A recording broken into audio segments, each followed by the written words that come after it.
a professora Cristiane Marinho, da UES.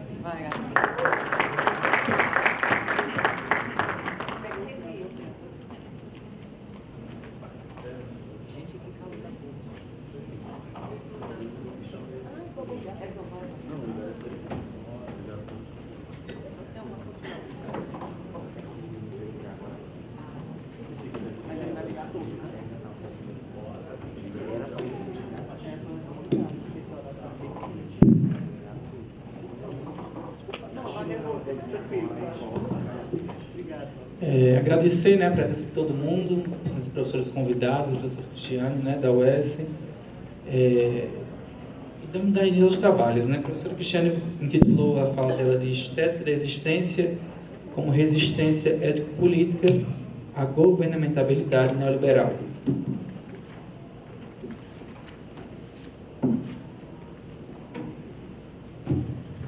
Como quiser.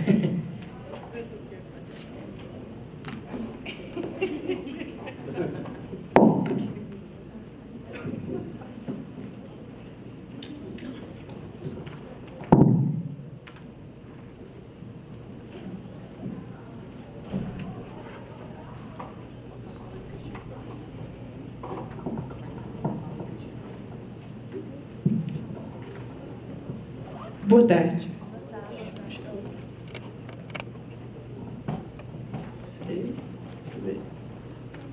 Alô? Então, temos...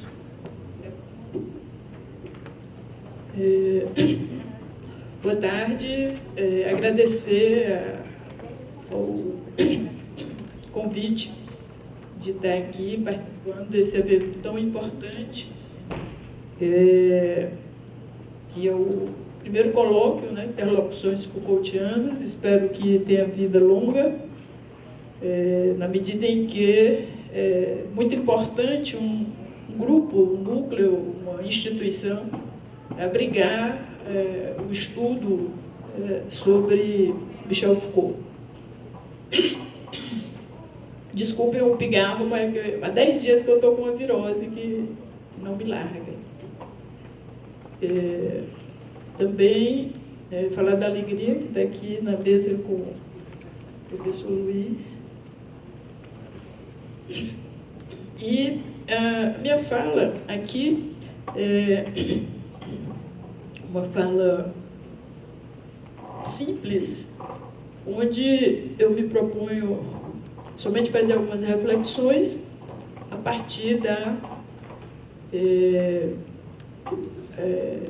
delimitação de alguns aspectos do pensamento Foucaultiano.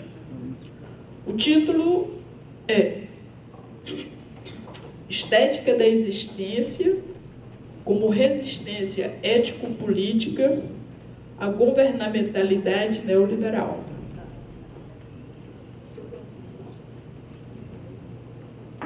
Acho que menos 20.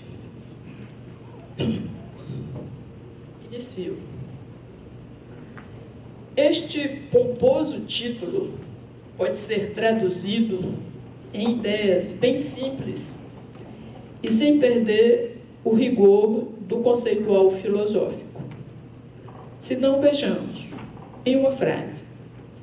Buscando criar uma alternativa pautada na invenção de uma vida bela, é possível resistirmos a uma política que busca governar os homens, tornando-os submetidos à concorrência e ao empreendedorismo.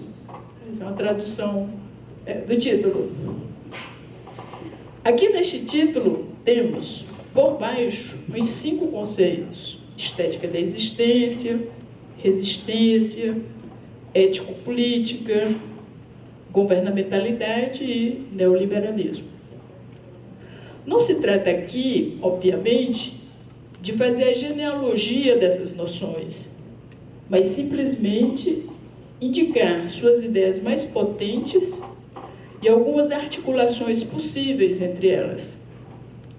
A noção de estética da existência remete, antes de tudo, a uma forma de resistência, de desobediência a certos padrões impostos e que Foucault vai buscar nos antigos quando da realização da genealogia que realiza em torno dos processos de subjetivação.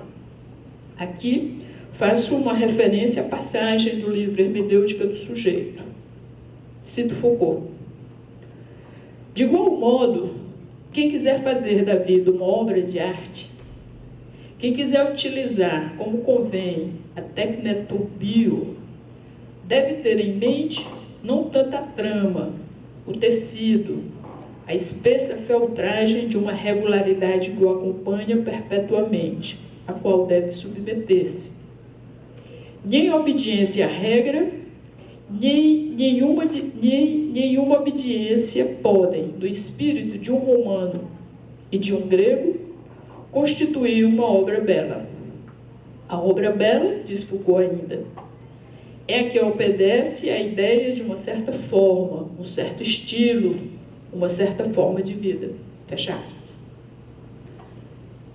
Nem sempre, contudo, houve uma preocupação Foucaultiana em tematizar sobre as lutas de resistência. O chamado primeiro momento do pensamento de Foucault cobre todos os anos de 1960 e é conhecido largamente como arqueologia do saber. Nessa década, não predomina em seus livros a preocupação com a ética e a política no sentido de ser uma tematização mais predominante. Apesar, é claro, de estar presente tanto nos principais textos, bem como nos textos secundários, tais como artigos, entrevistas, etc. O segundo momento, que vai de 69, quando é admitido no Collège de France, até 77, é normalmente denominado de genealogia do poder, na qual é desenvolvida uma analítica do poder que não contempla as questões relativas às lutas de resistência, se preocupando mais em analisar as tecnologias do poder. Diversamente, já no terceiro momento, que cobre o período de 78 a 84, ano da sua morte, é um momento reconhecidamente tido como a fase ético-política e é centrado nas relações de poder e suas confluências com as resistências ao poder. Quer dizer, quase todos os pesquisadores e estudiosos de Foucault são unânimes em afirmar que a preocupação com a resistência, enquanto conceito, enquanto noção, enquanto potência, vai surgir já no final, mas já para o final da década de 70, mais especificamente a partir de 78. No ano de 1978, é possível observar com maior consistência que Foucault modifica sua compreensão sobre o poder, o qual já não é mais tratado somente como relação microfísica entre forças e sem a problematização de resistência a ele. Nesse nível em que o poder é pensado como relações entre forças, diz Candiotto, dificilmente há a possibilidade da proposição de resistência efetivas, já que o poder e as resistências são pensados em uma mútua relação de imanência, sem qualquer exterioridade entre si. É interessante esse dado, porque até por volta do ano de 78, Foucault sofria duras críticas como sendo simplesmente um filósofo do poder que não compreendia a importância de se pensar resistência ao poder. Alguns estudiosos falam que esse despertar para a resistência, esse despertar para a reflexão em torno da resistência, esse despertar, o olhar mais atento para a possibilidade de enfrentamento ao poder decorre não só dessas críticas, mas também do próprio processo de vivência dele e os seus envolvimentos com já aquela época chamada de movimentos sociais. Eu acredito que sejam as duas coisas. E também, claro, faz parte da própria maturação do pensamento do filósofo. Então, a tematização da resistência aparece de maneira mais efetiva já no curso dado no Collège de France, 77 e 78, intitulado Segurança, Território e População. Eu diria que, pelo menos a leitura que eu faço, se a gente pega aquela tríade, em defesa da sociedade, segurança, território e população, e o nascimento da biopolítica, bem como alguns artigos e entrevistas, já é possível perceber, nesse material delimitado, que já há explicitamente um olhar relativo à existência da resistência, né? Alguns estudiosos são mais firmes, né, em delimitar que isso já, então, só aconteceria no segundo volume dessa tríade, eu costumo chamar de tríade, desses 3 livros, né, final da década de 70, que é o Segurança, Território e População. Enfim. Então, a tematização da resistência aparece de maneira mais efetiva já no curso dado no Collège de France, 77 e 78, intitulado Segurança, Território e População, no qual o poder é problematizado como governo, que se compõe de uma relação entre ações livres que envolvem, simultaneamente, a tentativa de conduzir a ação de outro e a resistência deste em não se deixar ser conduzido. Que também aí é uma outra leitura, né, feita por alguns estudiosos, de que, aí seria o caso da gente pensar se quem tem primeiro o ovo ou a galinha, né, mas a noção de governo, o governo aí compreendido como o governo dos homens, teria trazido uma maior valorização da subjetividade e essa valorização da subjetividade teria trazido, por fim, a valorização ou o reconhecimento, melhor dizendo, da resistência. Quem resiste? Quem resiste é quem é governado. Não tomaria partido por uma coisa ou outra. Eu diria que são coisas que acontecem de forma simultânea. Haja visto, inclusive, porque, segundo o próprio Foucault, a questão do sujeito sempre foi uma preocupação central no pensamento dele. Aqui faço uma citação do Castelo Branco, outro estudioso também que pensa essas questões sobre a resistência em Foucault. Diz ele: malgrado dos mecanismos, técnicas e tecnologias de poder apresentados na analítica do poder, Foucault percebe, a partir de 1978, que em certas condições a força dos indivíduos e dos grupos tem a potência de contestar os sistemas hegemônicos de poder, mas acaba por modificá-los devagar, no lento e tenaz movimento diário, ou abruptamente, no movimento de transformação político-social de caráter revolucionário. Esse é o problema que anima Foucault, que passa a estudar o papel das resistências ao poder em todas as suas dimensões, na trama complexa das relações de poder na atualidade. Seu interesse passa a ser os combates e as lutas inerentes às relações de poder. E não apenas as grandes articulações institucionais e políticas que formam as grandes estruturas de poder que persistem no largo espaço de tempo. Desde então, Foucault considera que as resistências ao poder devem ser entendidas como aquelas que visam a defesa das liberdades individuais e coletivas, não importa em que época e em que lugar. Fecha aspas. Foucault já concebia a tese de que não há relações de poder sem possibilidade de resistências. É famosa, né, a frase de Foucault quando ele diz: onde há poder, há resistência.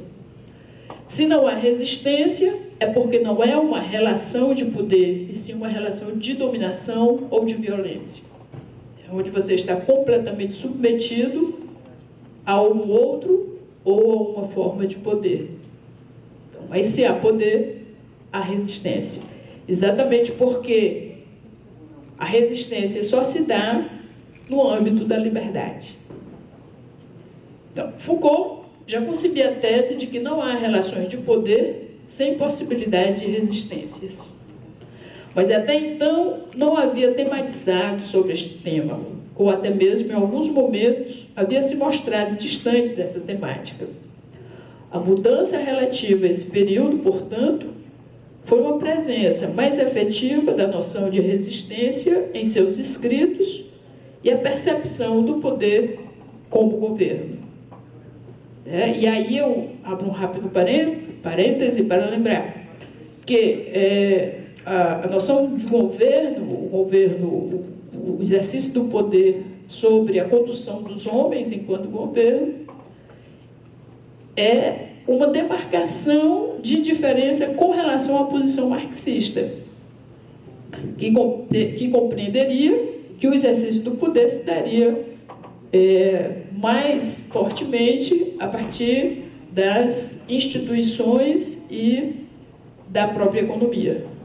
Então, você conduzir condutas, governo como condução de condutas, governo como condução da conduta dos homens, é uma ideia extremamente potente e importante, inclusive para a própria compreensão não só do neoliberalismo, mas também para a compreensão da importância do sujeito como uma dobradiça de exercício de poder. E nesse sentido aí, é muito importante a gente perceber que o exercício do poder como governo de condução da conduta dos homens sobre o sujeito não é, de forma alguma, algo individualista. Porque exatamente nessa perspectiva do governo, do neoliberalismo, você tem a condução dos homens mediando esse processo de subjetivação, tanto para o bem como para o mal, né? Tanto para o bem como para o mal, tanto no sentido de você ter o cuidado de si, no sentido do exercício da liberdade, como o exercício do poder sobre o sujeito, que se torna não sujeito, não livre, mas em ambos os casos você tem a presença do sujeito como elemento importante no exercício do poder. Então, dentre outras questões, é plausível também pensarmos que uma preocupação maior com a subjetividade em seu leque de pesquisa tenha impulsionado sua tematização sobre a resistência e sua importância. É possível depreendermos essa hipótese a partir das afirmações de Senelard a propósito do texto É Inútil Revoltar-se. Diz Senelard: a sublevação é a dilaceração que interrompe o fio da história e introduz nela a dimensão da subjetividade. A espiritualidade, geradora da força insurrecional, é, portanto, indissociável da subjetivação. Aquilo que eu falava antes, a importância da subjetividade, tanto no sentido do assujeitamento, quanto no sentido da afirmação da liberdade. Então, é indissociável da subjetivação ética e política, sobre a qual Foucault reflete então. O sujeito já não designa simplesmente o indivíduo sujeitado, mas a singularidade que se afirma na resistência ao poder. As revoltas de conduta, as contracondutas, toda aquela discussão que está lá no Segurança, Território e População, de que trata o curso de 78, é essa necessária resistência. E aqui o Senelar diz uma frase do Foucault, que está presente nesse texto, né, e do Dirbaldas, que é belíssima, né? Quando Foucault diz: é sempre perigoso o poder que um homem exerce sobre o outro, e que justifica a invocação de leis intransponíveis e de direitos sem restrições. Fecha aspas. Para outros estudiosos também, a partir de 77, em seus últimos anos de vida, até os seus últimos anos de vida, que foi em 84, quando ele morre de AIDS, Foucault realiza um deslocamento da análise em torno da relação saber-poder, para pensar as relações de poder e as resistências ao poder, deslocando as leituras de seu projeto anterior de leituras descritivas dos jogos de poder. A apresentação, as pesquisas em torno das tecnologias de poder. Esse deslocamento o leva a ponderar sobre a possibilidade de se criarem atitudes transformadoras, tanto da submissão e assujeitamento das subjetividades, quanto das relações de poder hegemônicas nas sociedades contemporâneas. Para Castelo Branco, por exemplo, Foucault teria passado, nesse período, de uma posição mais analítica para uma posição analítica, mas também militante. E seu ponto de partida teórico passou a tomar as diversas resistências aos diferentes tipos de poder como ponto de partida de seus trabalhos. Foucault, no seu artigo O Sujeito e o Poder, de 82, portanto, já no início do último momento Foucaultiano, né, do si, da ética, Foucault, nesse artigo e nesse ano, afirma esse deslocamento de direção de pesquisa em uma nova economia de relações de poder, mais empírica e voltada para o presente, estreitando os laços entre teoria e prática. E, mais fortemente, valorizando a resistência. Cito Foucault, do Sujeito e o Poder. Ela consiste em usar as formas de resistência contra as diferentes formas de poder como um ponto de partida. Para usar outra metáfora, consiste em usar essa resistência como um catalisador químico, de modo a esclarecer as relações de poder, localizar sua posição, descobrir seu ponto de aplicação e os métodos empregados. Mais do que analisar o poder do ponto de vista de sua racionalidade interna, consiste em analisar as relações de poder através do antagonismo de estratégias. E aí, novamente, recorro à remissão ao marxismo, porque, veja, essa resistência em Foucault, ela é diversa daquela proposta por um certo marxismo, nesse sentido de estratégias. Não há uma salvação única, não há uma proposta fechada, há uma agonística de resistência que, inclusive, está à altura da agonística do poder. E, nesse sentido, estratégia diz muito desse movimento de devir resistência, sem uma proposta última que seja absoluta, ou se proponha absoluta, ou se proponha definitiva, tal como, por exemplo, um processo revolucionário nos moldes de certos marxismos de décadas passadas. Então, é fundamental a compreensão de que a natureza, e digo aqui natureza no sentido metafísico, né, a característica, melhor dizendo, então, dessa resistência enquanto estratégia, no pensamento de Foucault, pensando a resistência, ela é algo que se coaduna muito mais como uma ideia de movimento, de devir, de linhas de fuga, e aí eu quero